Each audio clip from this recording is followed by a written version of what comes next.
Iruma Suzuki is a pitiful 14-year-old boy who lives on Earth, having the most useless parents on the planet who have forced him to do all their work ever since he was a child. He has never been allowed to attend school, have his own room, play with other kids, or have any kind of childhood. Instead, he cleaned the house, scrubbed toilets, and ran errands, and since his parents refused to do any type of work, he had to earn money by working in dangerous and harsh conditions. At his fishing job on the ship, he had a very cruel manager who treated him like crap. He was assigned the worst task of putting the fish back into the cages, but with his short height and twig-like hands, this already difficult task was made almost impossible. The rough sea rocked the sea back and forth and caused the cages to open and the tuna fish to start falling out. He's about to get crushed under them when he looks up and sees they've been frozen mid-air. He blinks and finds himself tied with a rope floating in front of a demon. His greedy scumbag parents had sold his soul to Sullivan, an old demon who had longed for a grandson of his own all his life.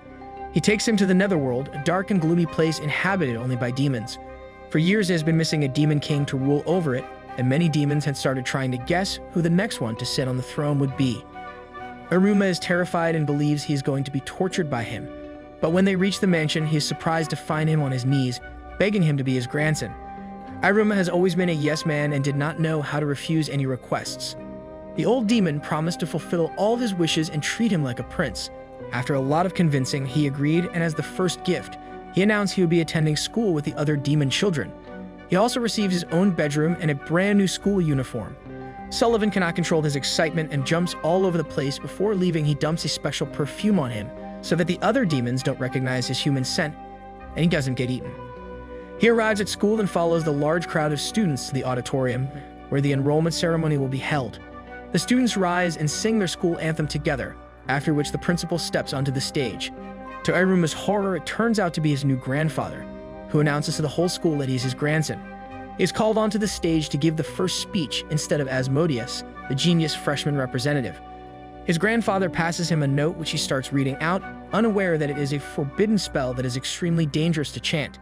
He successfully completes the spell and is blessed with protection from tripping or falling the entire day.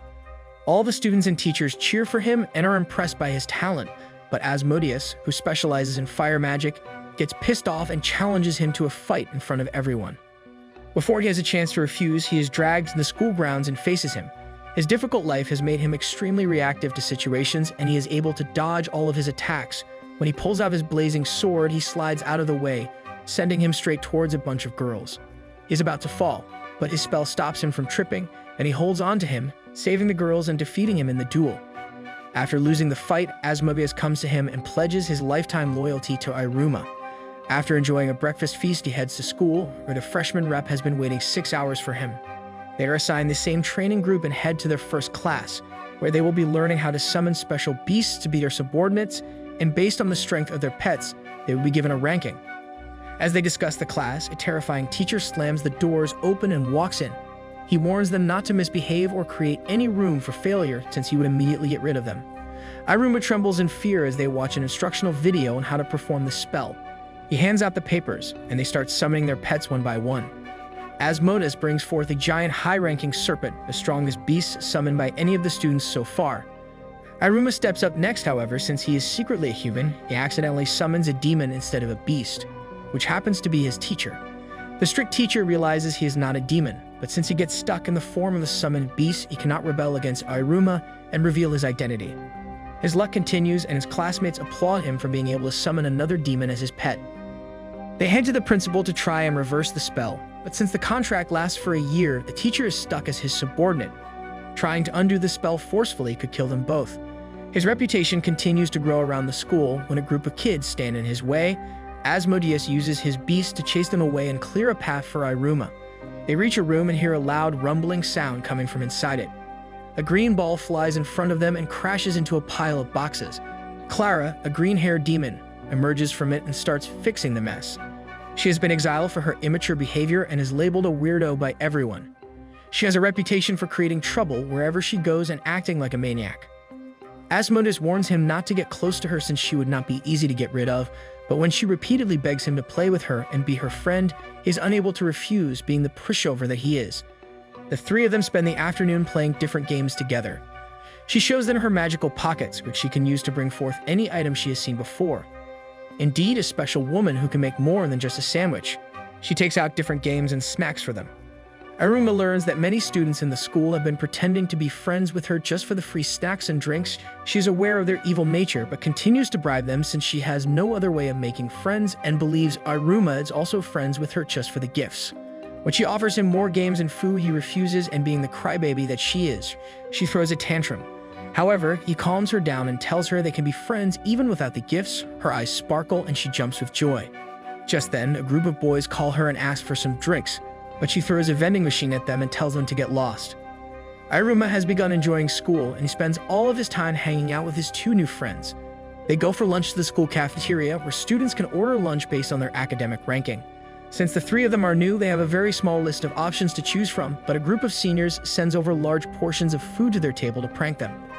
Asmodeus is about to pick a fight with them when he sees that he has already polished off all the food. He continues eating with supersonic speed, causing the chef to pass out from exhaustion. They hear a scream and see Clara being caught by the shopkeeper, who accuses her of shoplifting by replicating the items from his store. She has been banned from all the school stores but still keeps coming back. To deal with the chaos, Nabe storms into the cafeteria. He is the same loser teacher who Iruma had summoned as his pet. Clara starts poking and irritating him, and to stop her from her mischief and save the teacher, he turns him back into an owl. The shopkeeper unknowingly traps Nabe and keeps him at the shop as punishment for stealing. The three friends manage to get away from there quickly. Meanwhile, Sullivan, the principal, along with the other teachers, holds a meeting and decides to put Iruma, Asmodeus, and Clara into a separate class for misfit students. At school the next day, they are overjoyed to find out that they have been placed in the same class and follow a magical arrow. It leads them away from the school building into a dark cave that smells of rotting garbage. They climb down the stairs and see a decaying door with the sign "Danger" in front of them. Iruma pulls it open and is pushed in by her. As soon as he takes a step, dangerous weapons shoot out from the walls, but his ability to dodge attacks saves him from them all.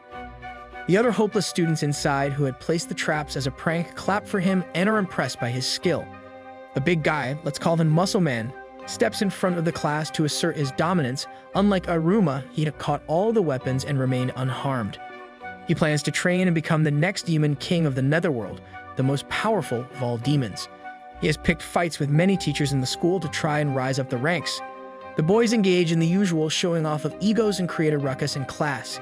Nabe enters the room. He has been assigned the misfit class for being absent after being caught by the shopkeeper.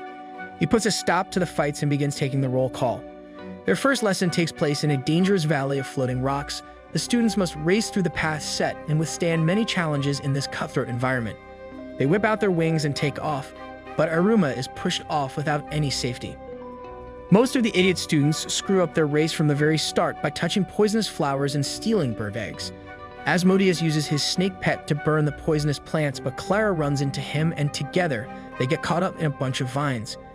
After struggling to get out of there, he saves her from being eaten by the plant by using his fire magic.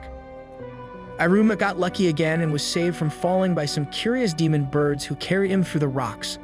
A loud sound scares the bird and he drops to the ground, landing in front of another giant bird that seems to be injured. He offers to help it by tying a cloth around its wound, but when a few drops of his blood fall onto the wound, it is miraculously healed, and he realizes the value of his human nature. To repay him for its kindness, the bird gives him a lift on its back. Nabe just sits back and watches on a screen as the students fight for their survival. Muscle Man has decided not to use his brain, if he even has one, and goes through the valley's toughest and most dangerous part. He is faced with difficult terrain and a number of demon monsters that are totally kicking his ass. He remembers his goal to become the next demon king and summons a mega weapon from his magical necklace. The monster in front of him is 10 times his size, and his puny little weapon gets tossed away like a piece of paper on a windy day. Muscle Man is about to be wiped off the face of the planet when Iruma drops in from the sky like the hero in an action movie. He stands in front of him even though his body could be crushed with minimal effort by the monster, but his newly made bird friend stops the monster from attacking them.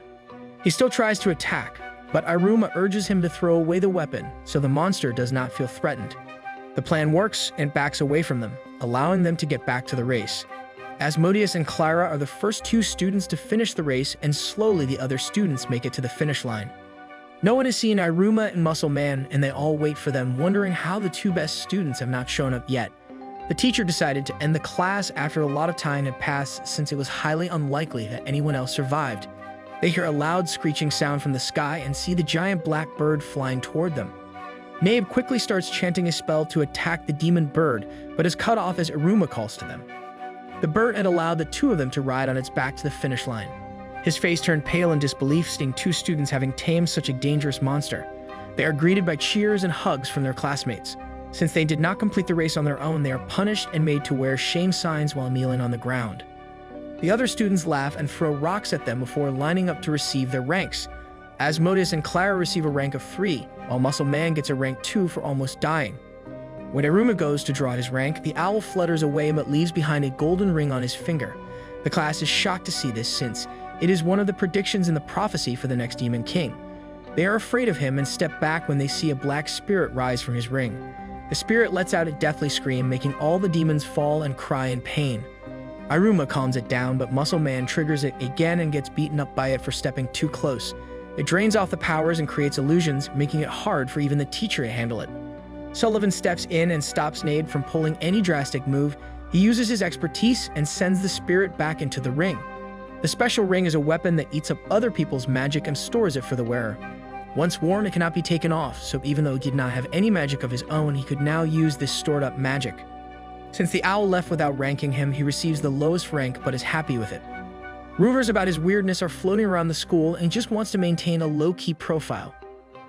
Iruma's desire to not stand out is completely ignored by his grandpa and friends, as they constantly make him the center of attention. He heads inside the school and attends the botany class, which is being taught by Ms. Elf. Their first assignment is to use magic to imagine a flower and grow it from the sapling provided to them. The students take turns creating different types of plants and flowers based on their own vivid imaginations. Some create weird plants and get low grades, whereas others, like Asmodeus, grow elegant and beautiful plants with their powers. Iruma has no magic of his own, but still jokingly tries to cast the spell. His grandfather had filled his ring with magic, which gets activated once the spell is cast. However, there was no output limit on the magic from the ring, so the cherry blossom plant that he imagined blew up into a gigantic tree, breaking through the roof of the school. The tree adds beauty to the school and allows the students a new hangout spot. Miss Elf praises him for his work as he helps clean up some of the mess. The student council president, Amelia, is one of the few demon students who has researched the earth and the existence of humans. When she sees the tree created by Iruma, she realizes it is one that only exists in the human world and could not have been created by someone who hasn't seen Earth. She begins suspecting him of being a human, pretending to be a demon. She takes her theory and opens a secret gateway in her office, where she has collected evidence of the existence of humans. The books, mostly comics and mangas, have been passed down to each generation in the family and contain several forbidden texts that record activities in the human world. She runs into him in the hallway and remembers a scene from the comic. It confirms her suspicions of his true nature, but decides to report him to the proper authority instead of directly dealing with him. When he sees the book, he picks it up and goes through the pages, remembering his time on Earth. Seeing that he understands the language in it, she drags him to her office and makes him read out the story for her. By the time they're done, the sun has already set outside, and his phone was filled with missed calls from his grandfather. She asks him to stay in touch but not tell anyone of their interaction. Before leaving for school the next morning, Opera asks if he wants to return to the human realm. He tells him that if he works hard and achieves a high rank during graduation, he will be able to visit Earth whenever he wants. Even though he is tempted at first, he remembers his terrible, poor life before and how much better he is living now, which makes him wary of leaving. He hears his grandfather pulling up the carriage to drop him to school and runs out quickly to avoid him. Asmodeus and Clara are already waiting for him outside and ask if he's running to keep himself active. He spends most of the day replaying the conversation in his head to try and come up with some sort of decision. His friends notice a difference in his behavior and confront him, but he gets up and leaves for a walk alone. After a little while, the clingy friends follow him to see what he was up to. They search high and low for him but cannot find him anywhere, so they go to the warden and borrow special glasses that can help them disappear and make their search easier. They catch him in a different part of the school, waiting by a door. They are confused by his behavior and make up assumptions about why he could be hiding there. Iruma had received a message from Amelia to meet her there without anyone knowing. She had been constantly thinking about the comic books and wanted him to continue telling her the story. They start talking about their dreams and ambitions, and she mentions wanting to create a better world for her fellow demons. From outside the window, Clara desperately tries to enter the room, but he holds her back and chases her when she runs away.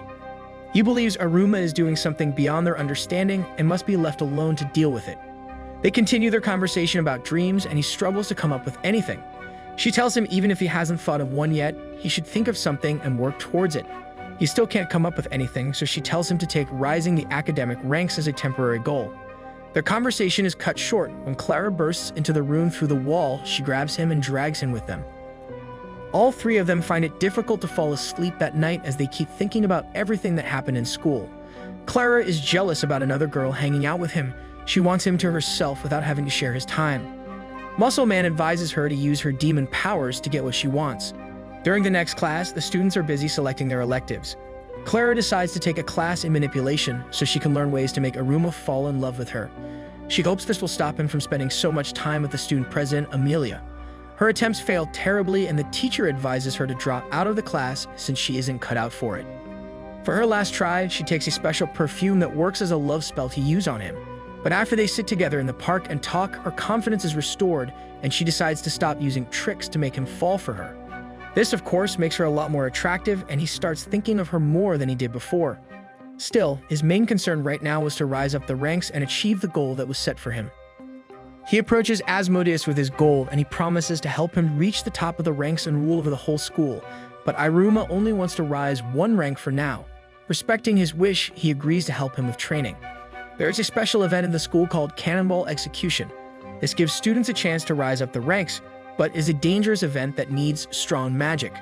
The game is similar to dodgeball, and the aim of the players is to catch the ball and eliminate the other players on the other side of the net by hitting them with a deadly ball. They decide to practice the basics of the game on a court with fake players that Clara takes out of her pocket. The other students see them playing and join in. Everyone casts different spells to deflect the ball and protect themselves, but Iruma soon realizes that the game may be too tough for his weak human self. He asks his grandfather to help him train for the event. Sullivan transfers magic to his ring, which he is able to use to break through the boulders and summon ice dragons, but Iruma wants to play without the help of magic. He then casts a spell to strengthen his fragile arms and leaves the physical training to his assistant Opera. He brings in a whole cart of balls to train with and starts throwing them at him. Just like before, he is able to dodge all the attacks easily, but this will not be enough if he wants to win. He must also learn to catch the ball and throw it at the other players. For a nerd like him, this level of physical activity was a bit out of reach, and weeks pass by, but he still isn't able to catch a single ball. Clara and Asmodeus also join the lessons to cheer him on. Finally, after a lot of training, exercise, and nutritious food, he strengthens his body and is able to deflect the ball at least. With just a few days left for the event, his training intensifies and Iruma catches his very first ball. Opera and Sullivan believe he is ready to take part in the competition and watch as the group of friends rest under a tree. On the morning of the event, Opera gives him some important advice and tells him not to fear his enemy no matter what, since that would be the first sign of defeat. They head to the school and gather in the cave to listen to the instructions before the match. Nave hands out the armbands to divide the students into two teams, and Iruma and Asmodeus end up on different sides, leaving everyone shocked since they always stick to each other. He tries to protest it and gets frustrated since he will not be able to help his friend. But the teacher says the teams were divided to balance out the power and no changes would be made. The game begins and the students take their places. Iruma is able to dodge the attacks and catch the ball but has no skill to throw it. Muscle Man steps in and sees that Asmodeus is lost in his own thoughts. He takes the opportunity to hurl the ball at him, which he catches with just one hand, leaving everyone stunned. Without giving him much time to react, he power throws the ball back at him and eliminates him from the game. One after the other, the students get hit and are eliminated until it's just the two friends standing opposite each other. This is about to be the showdown of the week. Asmodeus considers allowing his friend to win equals end, but then remembers his morals and decides against it. He channels all of his strength and erupts into a giant flame. Seeing his opponent so strong and terrifying makes him want to run away in fear, but he remembers the words of Opera and stands his ground. He takes aim and launches the ball of fire at him. Iruma charges and stretches out his hands to catch the bowl, but the force is too strong and he gets dragged back. Using this to his advantage, he Kung Fu Pandas his way out of it and turns with the ball before shooting it back and defeating him. The students cheer and throw him into the air to praise him for his insane win, while Amelia and a few other teachers who had just arrived stand in awe of their students. The teacher promotes him to the second rank for his achievement and sends everyone home. The student president also congratulates him on rising the rank, and he blushes from all the praise. After celebrating at home, he falls asleep with a huge smile on his face. The classes continue, and a new teacher, a sissy green goblin, shows up to take the class. He specializes in training magical pets, also known as familiars.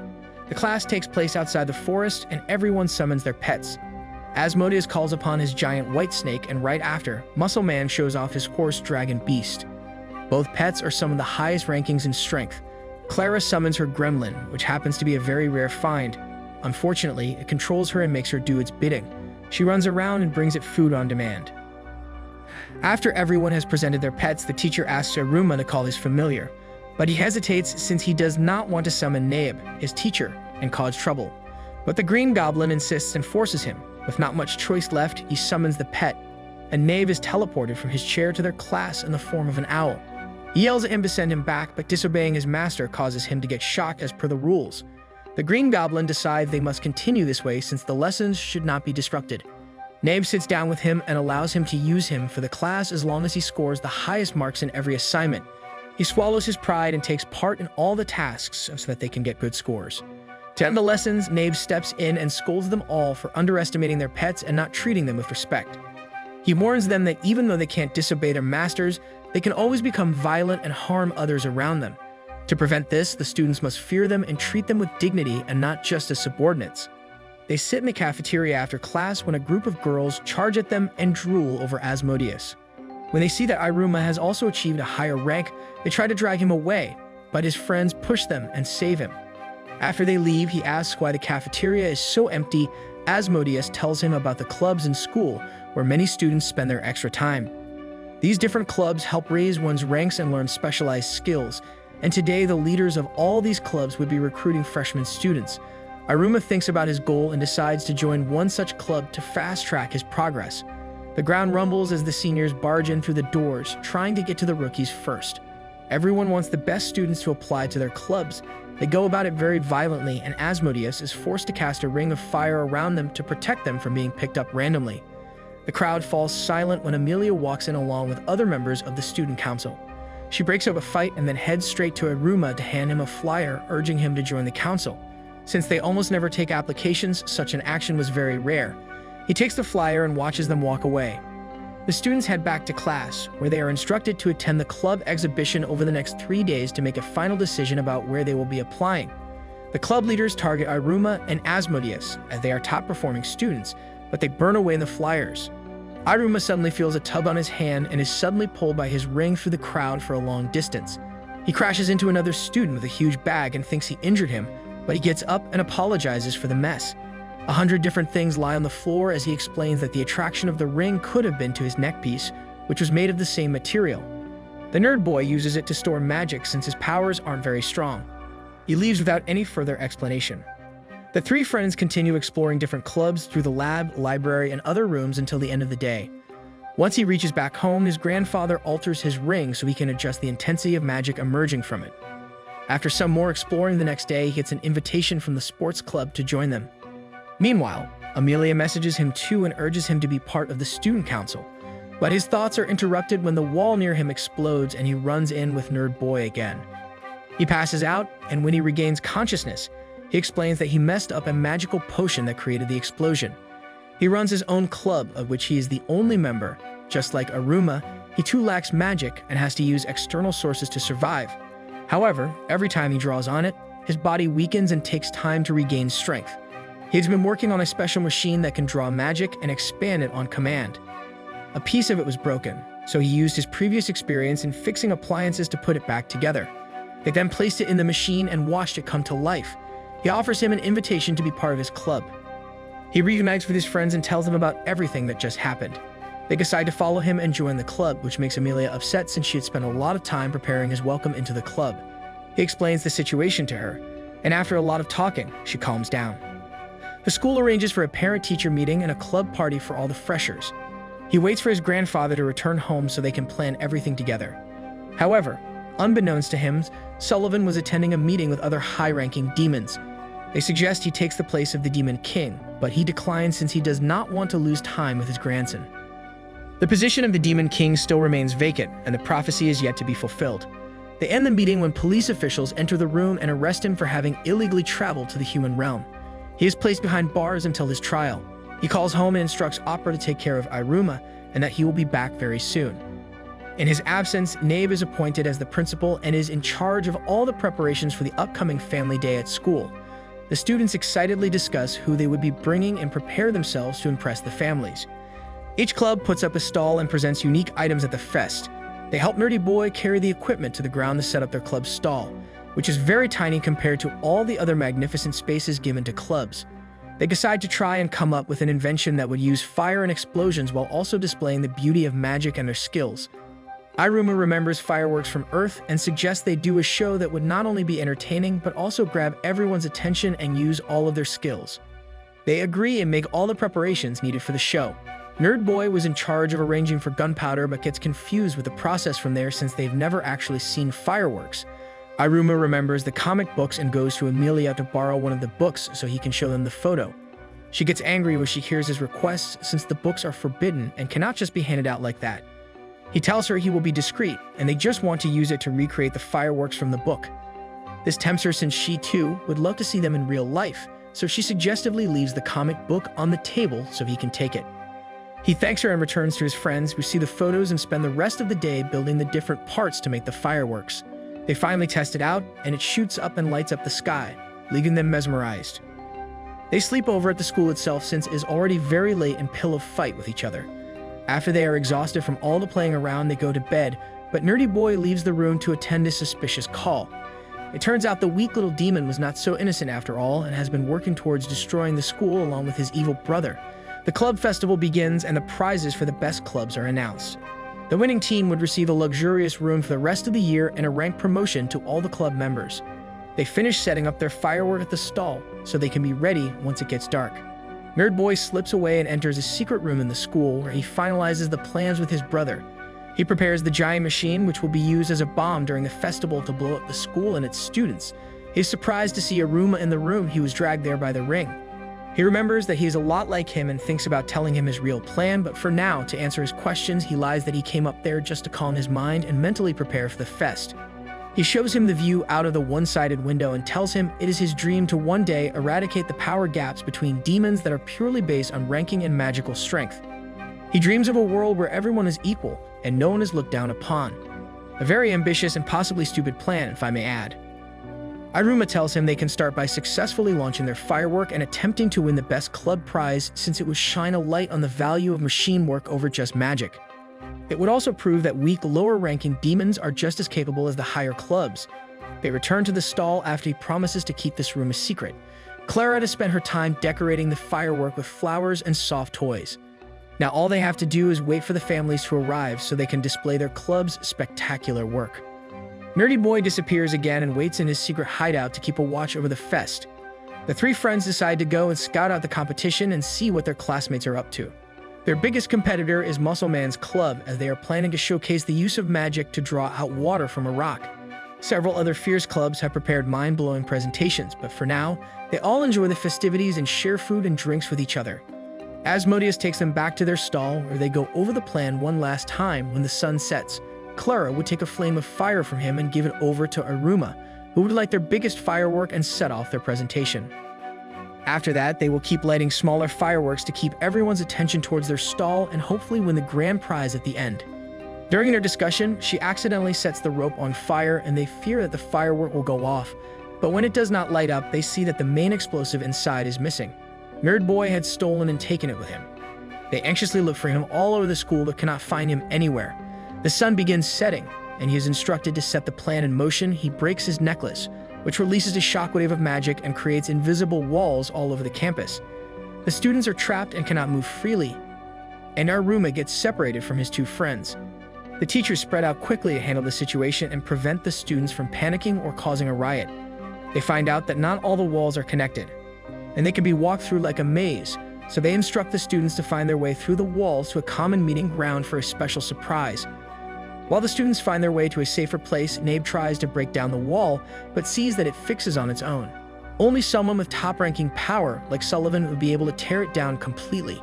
He now understands that the principal had been wrongfully accused and put into prison so that this whole plan could be executed. He heads straight to the document room to get more information about who could be behind all this. The three friends are trying to find a way out when Iruma remembers the time Nerdy Boy had shown them his invisible barrier trick and realizes that this was his doing. He knows the location of the secret room where Nerdy Boy would be hiding, but it will take forever to make his way through the walls. Clara whips out a sheet of paper from her magic pockets and Asmodeus draws out the map of the school. She then pulls out paper soldiers that he covers in magic, and they run ahead to find a suitable way. Iruma connects with him over Bluetooth and follows his instructions to reach the secret room quickly. Inside, he has set up the destruction machine with the fireworks explosive and waits for further instructions to blow it. Iruma makes his way inside the room and is greeted by him. He admits to his plan and shows him the giant machine with the explosive. Nerdy Boy reveals that he was born into a well-known family that specializes in invisible magic. It was found that he did not possess as much magical powers as the others, so he was sent to a special boarding school. He suffered a lot of torture from the teachers and bullies but managed to make one very close friend. She showed him her earrings, which were precious to her as they had been with her for many years. The bullies caught them and stole the earring, teasing them and throwing it off the cliff. For a moment, he managed to break away from them and cast a spell to hold the earring, but it wasn't strong enough and the glass shattered, causing it to fall into the river below and be lost forever.